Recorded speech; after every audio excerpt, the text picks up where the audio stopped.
नमस्कार। आज हमारा जो लेक्चर है वो आपको स्क्रीन पर दिखा रहा हूं। आज थोड़ी सी प्रॉब्लम आ रही है किसी वजह से।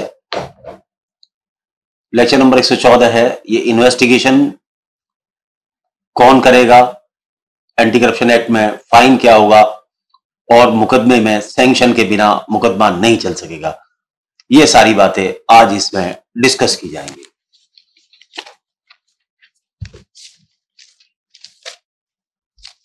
तो आइए अब हम अपना जो है डिस्कस करते हैं। सबसे पहले हम डिस्कस करते हैं इसमें सेक्शन 16। सेक्शन 16 क्या है, ये समझने की चीज है, बहुत इंपॉर्टेंट है सेक्शन 16 को समझना। सेक्शन 16 कहता है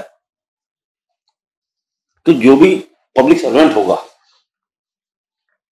उसके ऊपर जब उसे सजा करी जाएगी और पॉइंट ऑफ सेंटेंस पे सुना जाएगा, जब मुकदमा सिद्ध हो जाएगा उसमें सुना जाएगा, तो सपोज करो उसने पब्लिक सर्वेंट रहते हुए 5 करोड़ रुपए की चीटिंग करी है या 50,000 रुपए की रिश्वत ली है या लाख रुपए की रिश्वत ली है, 2 लाख की रिश्वत ली है, तो फाइन लगाते वक्त जब फाइन लगाया जाएगा तो उसमें उस अमाउंट को ध्यान रखा जाएगा जो अमाउंट उसने बेईमानी किया है। उस अमाउंट का ध्यान रखा जाएगा जो उसने बेईमानी किया है। बहुत अच्छी बात है। कई बार ऐसा होता है 100 करोड़ रुपए के घोटाले हैं, 200 करोड़ रुपए घोटाले हैं और आपने उसे 3 साल की सजा दे दी। 3 साल भी नहीं देते, बहुत सी बार तो एक ही साल दी गई। अब बताइए वो 1 साल बाद, बहुत अच्छा धंधा है, 1 साल आप 100 करोड़ रुपए घोटाला करो, 1 साल जेल में काटो, उसके बाद उस पैसे का मजा लो। कई बार क्या होता है कि रिकवरी नहीं हो पाती। कई बार मुलजिम पैसे को ऐसी जगह छुपा देता है कि उसकी रिकवरी नहीं हो पाती।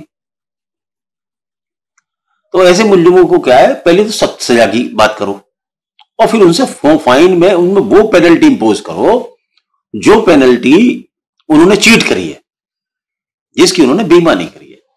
तो ये एक्ट ये बात कहना चाहता है। तो अब आप इसको जरा सा समझने की कोशिश करो। Matters to be taken into consideration for fixing fine. क्या विचारणा किया जाएगा, क्या विचार लिया जाएगा। Where a sentence of fine is imposed under section 2 of section 13 और 14, section 7, 8, 9, 10, 11, 13, 2, 14, 15, etc. 15, sorry. The court is fixing the amount of the fine shall take into consideration the amount or the value of the property. देखिए यहां word है value end of property, value और amount और the value of the property, if any, if any, comma, which the accused person has obtained by committing the offense, or when the conviction is for an offense referred in clause 30, pecuniary resources of property referred in that clause for which the accused person is unable to account satisfactory. मतलब 10 करोड़ की property कमा ली, ये कहता सब जब्त कर लो उसकी, छोड़ो मत, हराम की दौलत, बेईमान का धन। बहुत अच्छा है। चलिए अब हम अपने आते हैं जो हमारे आज टॉपिक का वो है, जैसे हमने टॉपिक को बताया। तो पहली बात तो हमने फाइन के बारे में आपको क्लियर करा। अब ये कर रहे हैं हम इन्वेस्टिगेशन के। देखो भाई साहब, बड़ा कंट्रोल 117 जो है, एक तो मैं आपको लेक्चर पढ़ दूं और आप समझ लो। एक्चुअली इसमें सुप्रीम कोर्ट में विचाराधीन है, इसकी बहुत सारी समस्या है इस सेक्शन की। ये सेक्शन ऐसा समझो जैसे सरकारी कर्मचारियों को भ्रष्टाचार से उनको रक्षा बनाने वाले ने, जिसने भी बनाया है तो लॉ मेकर तो सरकार ही है, लेकिन ऐसा लगता है जैसे उसे बचाने का उद्देश्य कर दिया उसको। सरकारी कर्मचारी जो भ्रष्ट है उसे बचाने का ज्यादा ऑब्जेक्ट लगा। और आप भी जब पढ़ोगे सुनना तो क्या कहना चाहता है ये ये कई जगह तो ये कह रहा है कि इन्वेस्टिगेशन तब तक ही नहीं हो सकता जब तक कि वो नहीं हो सकता। चलो हम कहते हैं सरकारी कर्मचारी को दे दो, तो सरकार का काम है ना, सीधा फंडा लिखा है एक्ट के अंदर, बिल्कुल क्लियर कट लिखा है, ताकि एम्बिग्यूटी ना हो। मैं एक उदाहरण बताता हूं आपको, अभी आपको समझ में आ जाएगा। सेक्शन 17 पढ़ाने से पहले मैं एक उदाहरण आपको देता हूं। ऐसी एम्बिग्यूटी के सेक्शन बनाने, ये इससे ज्यादा 19, और अब जो 19 में अमेंडमेंट करें वो और भी खतरनाक है। अब आप मैं उदाहरण देता हूं जरा सा, साइटेशन का नाम बताता हूं आपको। देखिए, बताने से पहले ये बड़ा इंपॉर्टेंट फैक्टर है, इसमें आप अपना मुल्जिम भी बरी करा सकते हो अगर आपको नॉलेज है तो।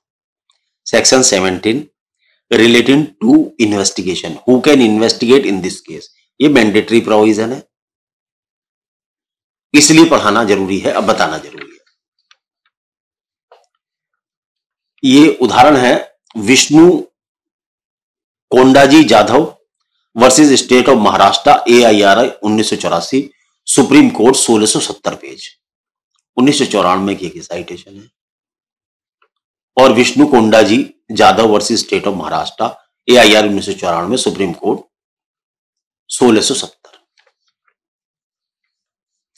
एक मीटर रीडर था, वो बिजली के छापे मारा करता था, 94 की बात। तो एक आदमी का बिल बहुत ज्यादा आ गया, तो वो जाके वो मीटर रीडर से कहा कि भाई मेरा बिल बहुत आता है, क्या मामला है? तो उनने कहा आजा बैठ जा, 200 रुपए दे दे, मैं तेरा कर देता हूं कांड। और उस जमाने में 94 में 200 रुपए बहुत बड़ी वैल्यू होती थी, 200 रुपए कोई छोटी मोटी रकम नहीं होती थी। तो वो एंटी करप्शन डिपार्टमेंट में चला गया, एंटी करप्शन में जाकर शिकायत करी, बात करी। तो इस एक्ट के तहत एंटी करप्शन के ऑफिसर ने मजिस्ट्रेट साहब के यहां एप्लीकेशन लगाई और उनसे परमिशन ली इन्वेस्टिगेशन करने की। और तो उसने वादा कर लिया कि मैं रिश्वत लेने आ रहा हूं, लेकिन वो नहीं आया पहली बार। तो फिर उसने दोबारा टाइम फिक्स हुआ कि उस दिन आ जाइयो, मिल जाइयो। तो उस दिन का भी वादा किया मजिस्ट्रेट से, उन्होंने जाके फिर परमिशन, मजिस्ट्रेट साहब से उन्होंने जाके परमिशन ले ली इंस्पेक्टर ने, लेकिन वो नहीं आया, फिर उस दिन भी नहीं आया। तीसरी बार क्या हुआ, तीसरी बार में इंस्पेक्टर ने परमिशन नहीं ली उससे, मजिस्ट्रेट साहब से परमिशन नहीं ली कि भाई इसे अरेस्ट करना या पकड़ना, पकड़ने की परमिशन नहीं ली, रेड डालने की। तो सुप्रीम कोर्ट ने यह कहा कि ठीक है, पहले की डिमांड भी डिमांड थी, अपराध था, इसमें जो है नीचे की लोअर कोर्ट ने उसे सजा कर दी थी, लोअर कोर्ट ने सजा कर दी थी। तो वो अपील में गया मुलजिम, तो कोर्ट ने में अपील में जब गया तो उसने ये कहा जी, जो तीसरी बार जब इन्वेस्टिगेशन किया पुलिस ने, अब मुझे पकड़ा, तो पुलिस ने सेक्शन 17 की कंप्लायंस नहीं की, अर्थात उन्होंने परमिशन नहीं ली मुझे अरेस्ट करने की और केस को इन्वेस्टिगेट करने की। तो ये इतना जाल गंडा है इस सेक्शन में, तो इतना टिकलिस बना देते हैं कभी कभी, ये पता नहीं क्यों बनाते हैं ऐसे, और क्यों नहीं स्पष्ट वादिता क्यों नहीं होती, और ऐसी टेक्निकलिटीज क्यों रखी जाती है। अगर आपको किसी कर्मचारी को पकड़वाना है तो आप एक सीधा ऑफिस बनाओ ना, कि भाई फलाने आदमी को अधिकार दिया जाता है कि ये आदमी इसे वो करेगा, और जब एक्ट बना रहे हो तो तुरंत ही कर दो। तो ये 1994 में वो मुलजिम बरी हो गया जिन्हें 200 रुपए की गरीब आदमी से रिश्वत ली थी। तो अब आप देखो, अब ऐसी टेक्निकलिटीज, 2 बार उसने परमिशन ली इंस्पेक्टर ने, लेकिन तीसरी बार वो लेने से चूक गया, और तीसरी दोनों बार वो आया नहीं, जब उन्होंने ली परमिशन तो उस बार आया नहीं, जब तीसरी बार उन्होंने परमिशन नहीं ली और विदा उसके अरेस्ट कर लिया, तो कोर्ट ने खत्म कर दिया मुकदमा। अभी इसके कुछ मामले सुप्रीम कोर्ट में विद्यमान है, तो मैं सिर्फ एक्ट से, जो एक्ट में लिखा वही पढ़ूंगा, और आप इसमें देखना कि कितना आप निकाल सकते हो और क्या आप समझ सकते हो।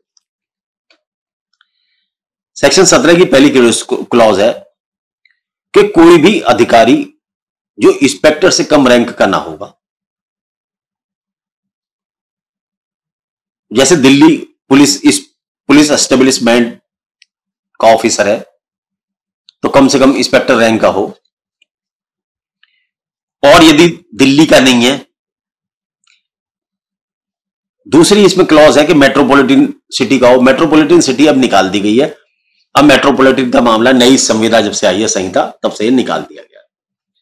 तो इसमें बी क्लॉज इसकी जो है, अगर मान लो दूसरी स्टेट का मामला, दिल्ली का मामला नहीं है, दिल्ली में इंस्पेक्टर को ऑथराइज किया और उसके अंदर जो किया डिप्टी सुपरिटेंडेंट ऑफ पुलिस को किया और a police officer is equivalent to the rank, तो या तो इंस्पेक्टर हो और अन्य स्टेट में कम से कम डीसीपी रैंक का कोई आदमी हो, वो आदमी जो है इस केस में इन्वेस्टिगेट कर सकता है under this act without the order of A metropolitan magistrate or a magistrate of the first class as the case may be or make any arrest therefore without a warrant।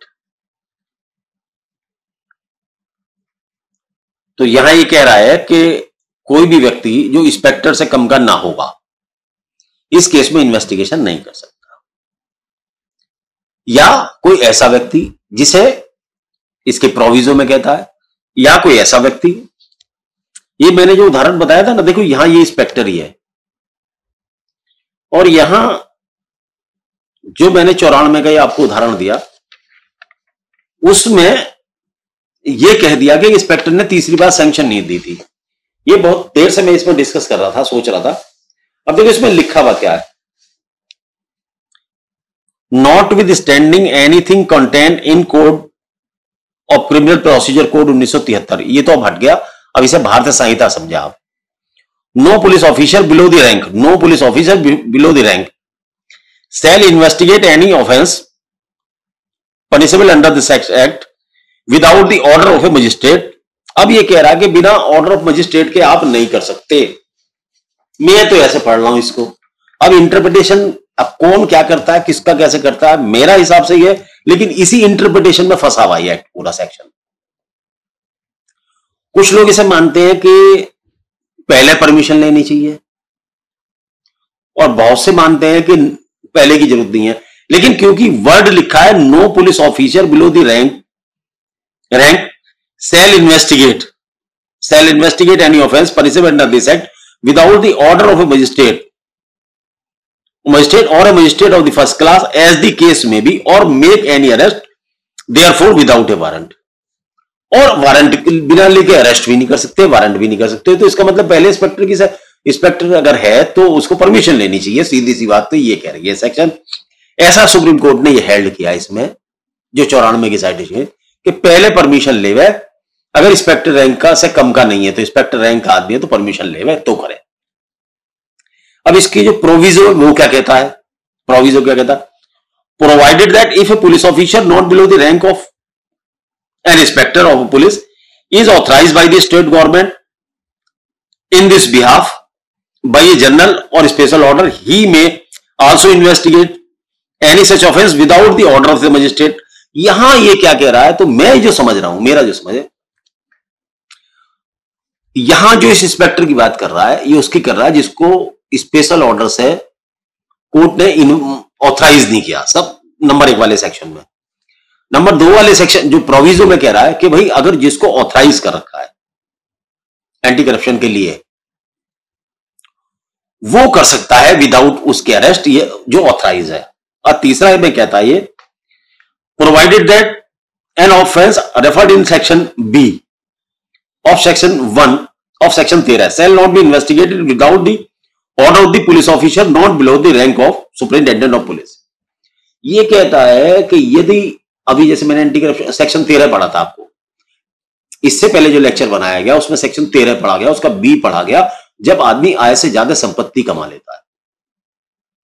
तो ये कहता है कि आय से ज्यादा संपत्ति के मामले में अगर आप इन्वेस्टिगेशन कर रहे हो तो वो आदमी जो इन्वेस्टिगेशन कर रहा है वो ऑथराइज होना चाहिए। देखो ये सारे के सारे जो है ना गवर्नमेंट सर्वेंट को बहुत फायदा देने वाले सेक्शन है।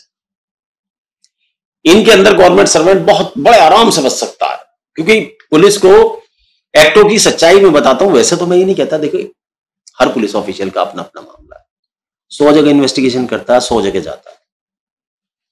अगर आप पुलिस ऑफिशियल से इसको कर रहे हो तो मैं कहता हूं कि सेक्शन 13 को जरूर पढ़ें।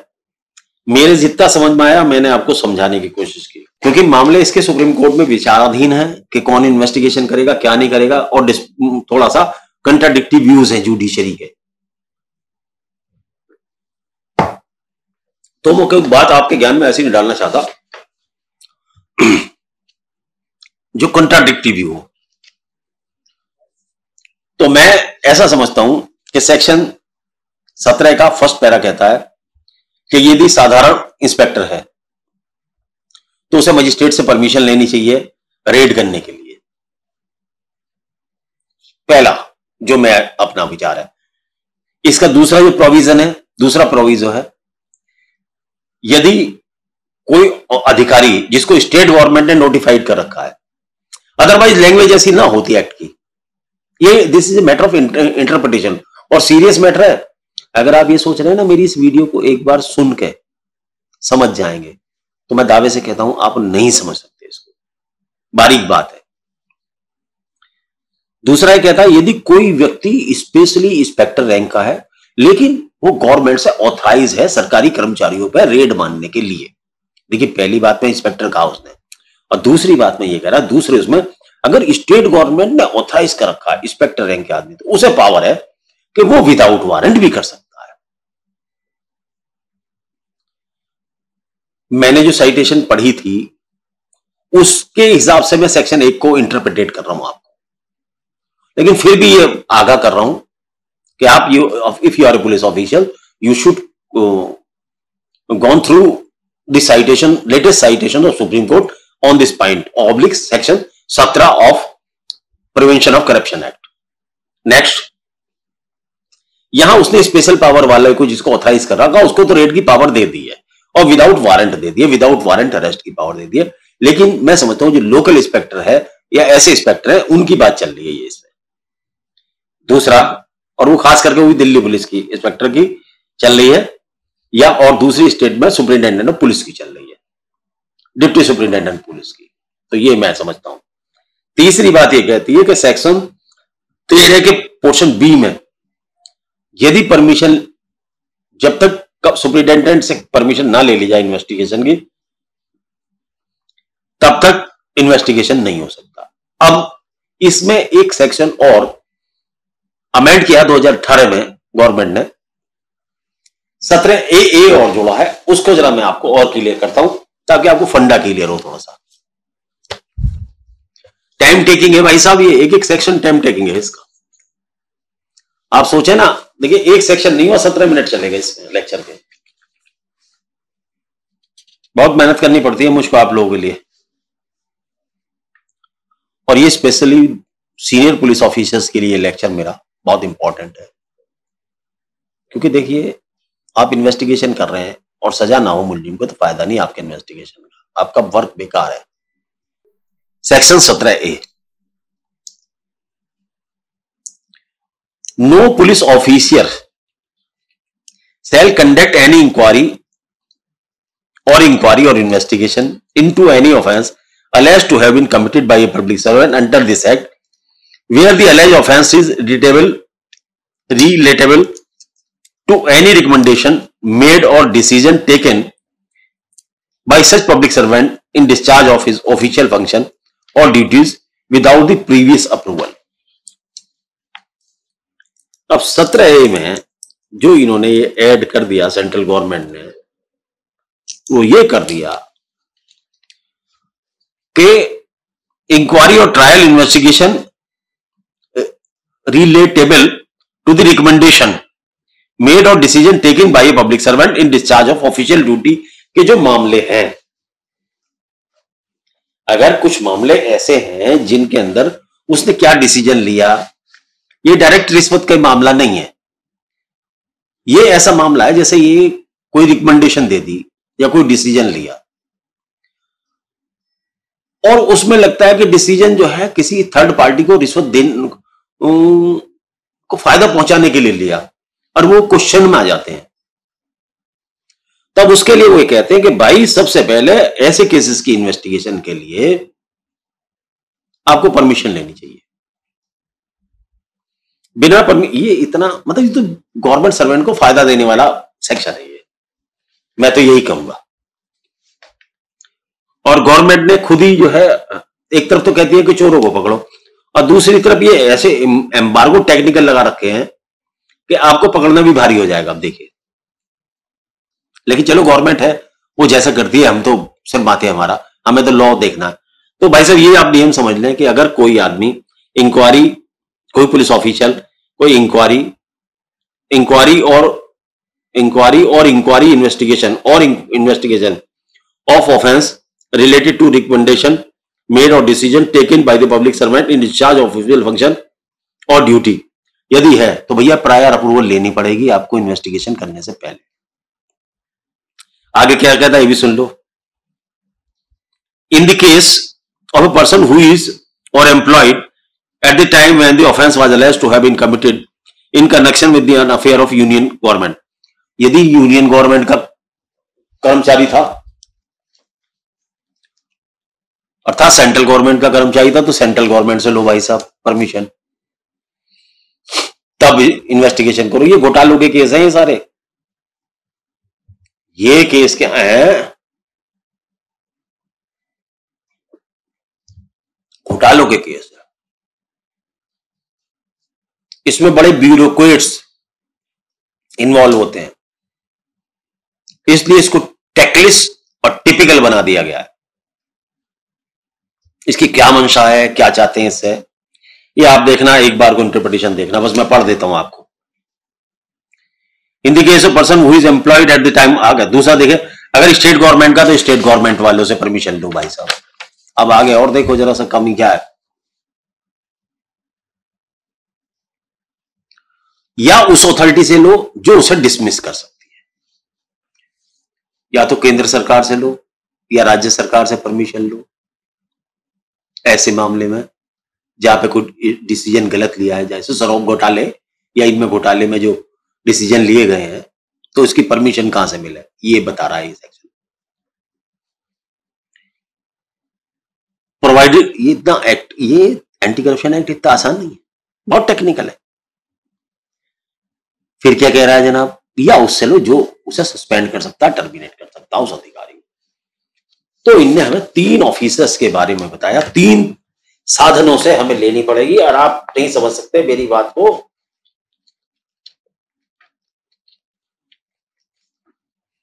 मैंने तो काम किया है भाई साहब, इन ऑफिसों को चक्कर लगाने पड़ते हैं जहां की बातें कर रहे हैं, और वहां से ये अप्रूवल नहीं मिलती, और इसीलिए तो कई बार पुलिस ऑफिशियल इन्वेस्टिगेशन से कतराते हैं, ऐसे इन्वेस्टिगेशन करने से। मैं तो कहता हूं कि सरकार को ये सरल करने चाहिए नियम, बहुत कठोर नियम है ये। Provided that no such approval shall be necessary for cases involve arrest of a person. अब देखो यहां अब अलग पलट दिया मामला, ये कहता है लेकिन no such approval shall be necessary for case involving arrest of a person, जहां अरेस्ट ऑफ पर्सन इन्वॉल्व है on the spot on the charge of accepting और attempting to accept any undue advantage for himself और any other. ये लेकिन ये कह रहा है यहां पर, ये कहते हैं अगर रिश्वत लेने और देने का संबंधित मामला है और अरेस्ट का मामला है तो अप्रूवल जरूरी नहीं है। चलो यहां थोड़ा सा बेनिफिट दे दिया है, ये बिल्कुल लेटे 18 के अमेंडमेंट आए हैं। अब आगे देखते हैं, अब ये बहुत इंपॉर्टेंट है, जरा समझे। Provided further that the concern authority shell convey it's decision under this section with in a period of 3 month, 3 महीने में विचार करेगी। सरकारी कर्मचारी तो रिश्वत लेने जा रहे हैं और वहां पे जाके वो इंस्पेक्टर सैंक्शन मांगे, उनसे परमिशन मांगे इन्वेस्टिगेशन की, तो 3 महीने का टाइम देव जी ने। 3 महीने में तो विचार करेंगे अधिकारी लोग, सेंटर के स्टेट के टास्क के 3 महीने में विचार करा जा, और वो 130 दिन और बढ़ाया जाता है, अर्थात 120 दिन। अब आप देख लो भाई साहब, मैंने तो आपको बता दिया क्या मनसा है, इस एक्ट को लागू कराना चाह रहे हो हिंदुस्तान में या नहीं कराना चाह रहे। खैर इंटरप्रिटेशन लॉ है, मैं नहीं कहता, फिर कहता हूं सुप्रीम कोर्ट एक बार देखना जरूर। तो भाई साहब आपको जो परमिशन मिलेगी इसमें 3 महीने तो उस डिपार्टमेंट का अधिकारी जिसके आदमी को तुम पकड़ने जा रहे हो, या राज्य सरकार या सेंट्रल गवर्नमेंट, 3 महीने तो वो, और 1 महीना कम से कम और का मौका उसे, मतलब 1 महीना और ले सकते हैं विचारण के लिए। 4 महीने में, इतने 4 महीने तक इसे फाइल को लेकर, शिकायत को लेकर आप बैठे रहो, जांच होके वहां से परमिशन आएगी, तब इन्वेस्टिगेशन करियो भाई साहब। इससे पहले इन्वेस्टिगेशन आप नहीं कर सकते जनाब आली। तो यो 17A 2018 में हमारे नए एक्ट में जोड़ा गया है, जो पहले नहीं था। क्यों जोड़ा, किस उद्देश्य से जोड़ा है, ये गॉड नोस या गवर्नमेंट नोस। मैंने आपको 17 पढ़ दिया। अगर आप इन्वेस्टिगेशन ऑफिसर है तो इस सेक्शन को भी आप कृपा करके ध्यान में रखें, आपके काम का है, वरना था आप खुद परेशानी में फंस सकते। देखो जी, उसके बाद 18 सेक्शन आता है। 18 सेक्शन मनी लॉन्ड्रिंग एक्ट के भी प्रोविजंस को अटैक करने का, या कुड़की वगैरह करते हो तो मनी लॉन्ड्रिंग का जो एक्ट है उसके मुताबिक कुड़की वगैरह इसमें की जा सकती है। अब बात है सीधा सेक्शन 19, पानी पी लिया जाए। सेक्शन में बचे टाइम 4।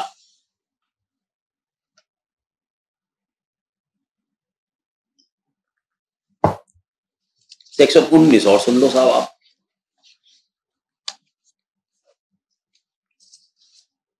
मैं सेक्शन 19 बिना किताब के बताता हूं। इस मुकदमे का जब इन्वेस्टिगेशन पूरा कर लेगा आईओ पुलिस ऑफिशियल, तो उस इन्वेस्टिगेशन को ले जाके वो जो उस डिपार्टमेंट का सबसे बड़ा अधिकारी है उसके पास जाएगा, सारी फाइल रखेगा, सब बताएगा उनको, या फाइल की कॉपी भेजेगा, या ओरिजिनल मूल फाइल भेजेगा, या साथ जाएगा फाइल को लेके, और फाइल ले जाके सारी रिपोर्ट्स, जो केमिकल एग्जामिनर की रिपोर्ट है या जो भी रिपोर्ट्स हैं, या जो बयान पुलिस में गवाहों के लिखे हैं ड्यूरिंग इन्वेस्टिगेशन, उन गवाहों के बयान वगैरह लेके सारी फाइल लेके उस अधिकारी के सामने रखेगा। वो अधिकारी उस पर अपना दिमाग अप्लाई करेगा, और अप्लाई करने के बाद में वो उस पर सैंक्शन देगा। सैंक्शन ऐसे व्यक्ति से ली जाएगी, एक एक लाइन को आप सुन रहे हैं ना, स्टूडेंट जो भी है या पुलिस ऑफिसर जो भी है, एक एक लाइन को बहुत ध्यान से सुनना। और उस आदमी से सैंक्शन लेगा, उस आदमी से सैंक्शन लेगा जिस आदमी को उसको डिसमिस करने की पावर है। तो अगर कोई गेस्टेड ऑफिसर है और उनने करप्शन किया है, तो याद रखें कम से कम सैंक्शन का ऑर्डर गवर्नर के लेवल तक जाना चाहिए, ऑनरेबल गवर्नर साहब के लेवल तक जाना चाहिए अगर गजेटेड ऑफिसर है तो, या सेक्रेटरी लेवल तक। छोटे अधिकारी की गजेटेड ऑफिसर के में नहीं चलेगी, तो वहां से अप्रूवल आएगी एलजी साहब के यहां से। उसके लिए तुम्हें क्या देखना होगा, जिस तरीके से आदमी का बायोडाटा होता है ना, जैसे शादी के लिए बायोडाटा भेजे जाते हैं, ऐसी गवर्नमेंट के ऑफिसर का बायोडाटा होता है, वो लेना पड़ता है ऑफिस से। उसमें पूछा जाता है कि आप हमें ये बताएं, who is appointing authority, who is disciplinary authority, disciplinary authority. तो हमें सैंक्शन या तो डिसिप्लिनरी अथॉरिटी से लेनी चाहिए, या उससे लेनी चाहिए जो कि उसको सस्पेंड करने की पावर रखता हो, डिसमिस करने की पावर। तो यहां उस जो बायोडाटा लिया जाएगा गवर्नमेंट ऑफिसर के, उससे मिलता है, उसके अंदर वो सारा बताएंगे आपको, जैसे कि भाई बताइए हमें इसका वो दीजिए कि कौन कौन इसकी अपॉइंटिंग अथॉरिटी है, कि एप्लीकेशन लगानी पड़ेगी अधिकारी के पास, तो वो बताएंगे आपको कि ये इसका अपॉइंटिंग अथॉरिटी है, ये इसकी डिसिप्लिनरी अथॉरिटी है, और ये इसका डिसमिसल अथॉरिटी है। तो उससे परमिशन लेके फिर ये सैंक्शन दाखिल की जाएगी। इस सैंक्शन में भी गवर्नमेंट ने, इस सैंक्शन में तो और भी लफड़ा था, इस सैंक्शन में तो बड़ी प्रॉब्लम्स थी। इस सैंक्शन में तो गवर्नमेंट सर्वेंट के खिलाफ देते ही नहीं थे, देना ही भारी था।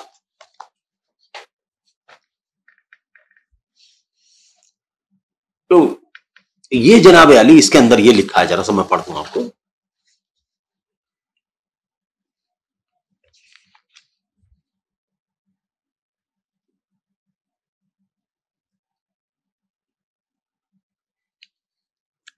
No court shall take cognizance, मुझे लगता नहीं पूरा हो जाएगा, नहीं सॉरी, लेक्चर नहीं पूरा होगा। ये कॉग्निजेंस का क्वेश्चन है, बहुत इंपॉर्टेंट है, ये पूरा नहीं हो पाएगा इतनी जल्दी, और मैं इसको अगले लेक्चर में इसे पूरा करूंगा। 30 मिनट हो गए हैं, फायदा कुछ नहीं है। मुझे पता ही एक्ट चलेगा, टाइम लेगा मेरा, आप कर मेरा 115 वाले लेक्चर में करूंगा, इसको 115 लेक्चर में कवर करूंगा। देखो इतना तो मुझे 17 समझाने में लग गया आपको टाइम, क्योंकि सारी ये जो है ना कंट्रोवर्शियल है, सारी ये जो लाइनें हैं, और इन पे सब में सुप्रीम कोर्ट में विचाराधीन चल रही है, तो इसलिए कोई भी ओपिनियन मैं नहीं देना चाहूंगा इन सेक्शंस पर। चलिए नमस्ते, अब देखते हैं अगले लेक्चर में कैसे बनाते हैं इसको, क्या करते हैं।